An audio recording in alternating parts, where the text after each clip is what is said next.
Hello, the Lady Killer Library Edition by Joëlle Jones, published by Dark Horse. Obviously, a library edition's got to be really a proper library edition anyway. But this is a story. It's weird actually. On the back, you read Josie Schiller is a picture-perfect homemaker, wife and mother, but she's also a ruthless killer. So when you read that tagline, you think you probably are gonna get like a Dexter type story, like a serial killer where she's trying to balance her family life with serial killing. It's not quite the case. What it is essentially is it's a secret agent who is working for an unnamed organization really, but certainly it comes across as a national organization, or at least it's got a big reach, and she certainly is a violent killer. And what she is she's a killer for hire. So for this organisation that she's working for, they give her jobs to assassinate people, all manner of different people, some women, some children, men, old men, young men, anyone really. Anyone's up for being killed by her. She just gets the order and goes killing really. The artwork and the story is done by Joëlle Jones. Actually, it's collected in 2 volumes, this book, and the first volume is also written by James S. Rich, and the second volume in the collection is written and drawn just by Joëlle Jones. But either way, the artistry on show you is fantastic. The character designs, the houses, the wallpaper, the furniture is all really overly kind of 50s style, and the women are very, 50s picture perfect women, perfect housewives, and the outfits and the colours are just wonderful. It's such a beautiful book, and the fact that it's in a library edition, so giving us that oversized pages, it screams and shines off the page massively. I think I really love the artistry of this book massively. The story starts out with her doing a killing on behalf of her organisation, and then jumping into her family life, because she's got 2 kids, a husband and a mother-in-law, and they are all totally unaware of what she does, what Josie does in her day-to-day life really. But Josie's family life and her killing life, as you would expect, start to get a little too close to one another, and she's given a few tasks to do by her organisation. She says that she has been an assassin for about 15 or so years with this organisation, I think. And so she started killing when she was quite young as a child and things like that.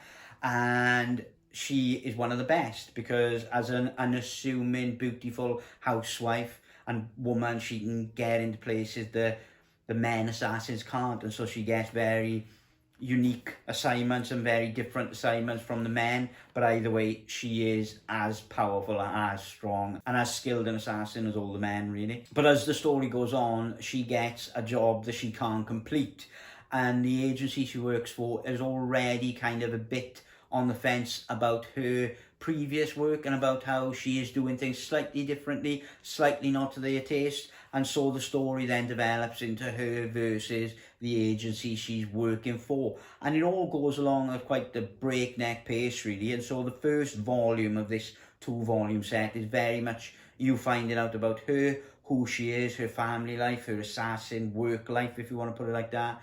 But then equally how that falls apart, and they're obviously not going to leave a highly skilled trained assassin who knows all this agency's secrets out there. And so that battle between the two ensues really. Now both stories in both volumes are 5-issue arcs, and the first collection of 5 I felt was quite predictable, and artistry was phenomenal, and sometimes the artistry would really push the boat out and do something very new and interesting that I may have not seen in that way before and things like that. But ultimately the art was great, but it was quite linear, quite straightforward, and the story as well never really threw up many surprises.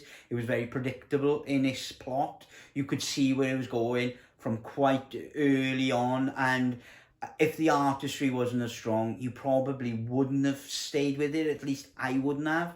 But the artistry was good, and the other thing that made it really good to read the whole was how quick and easy a read it was. It was not annoying to read or not irritating to read, and I didn't feel like, oh, this is boring, I know what's going to happen. It was quite quick and quite nice to read, but equally it didn't do anything that blew me away in any way.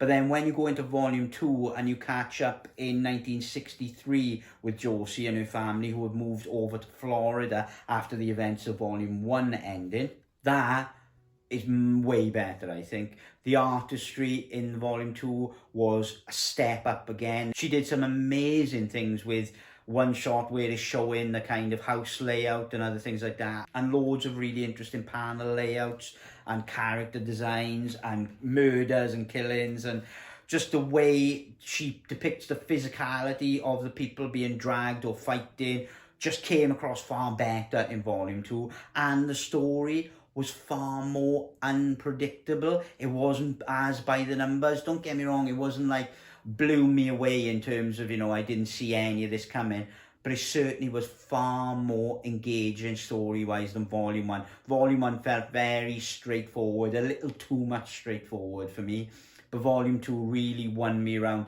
And to be fair, if it wasn't as quick-paced and as easy a read, I may never have got to volume 2 really, but volume 2 really was the start of this collection, I think.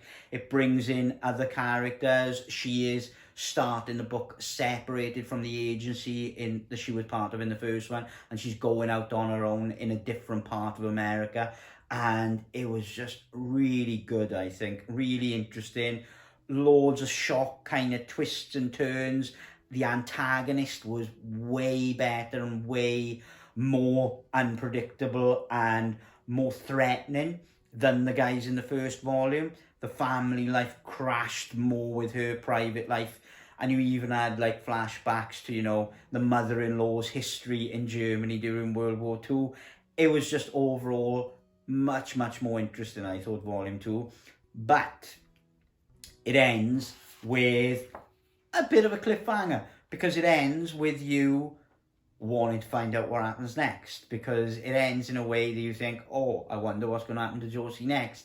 And as far as I know, there hasn't been a volume 3 made as yet, but there is a volume 3, I think, scripted, but it's not drawn, but it will be out further down the line. And if the story keeps going in the 5-issue story arc is going, I reckon we're at least going to see another one of these in the years to come to round out Josie's story. I'd be surprised if it's all wrapped up in one 5-issue arc, because there's certainly more intrigue and more that can be done with this character, as volume 2 proves. And I think it's quite interesting that she wrote volume 2 on her own, and it's just far more engaging a story. I think possibly, you know, not to put the writer of volume 1 down, but maybe her going off on her own writing this is probably the best thing to happen to the series, to be fair. The book itself is a library edition size, so it's oversized. It's all sewn binding, pink ribbon to keep the space, even though you probably will only ever use it once at most, because it is such a quick read. You will probably get it all out of the way in 1 hour or 2 hour sitting. There's a couple of extra, you know, covers and pin-ups and bits of the back. Nothing major, but it is a really amazingly well-made book. And the story itself, in particular volume 2 of this, is well worth a look, I think. Again, even though the story is not fully finished, you get a lot for the art, you get a great lot of character development, particularly across the 2 volumes. And yeah, it's a really good start, I think, to Josie's story. And I'm very intrigued to see if volume 3 ups the game like volume 2 did, and if it keeps getting better and better going forward. Because if it does, we're in for a real good treat, I think, with 3 and 4 and who knows after. But thank you very much for watching. I will catch you on the next one.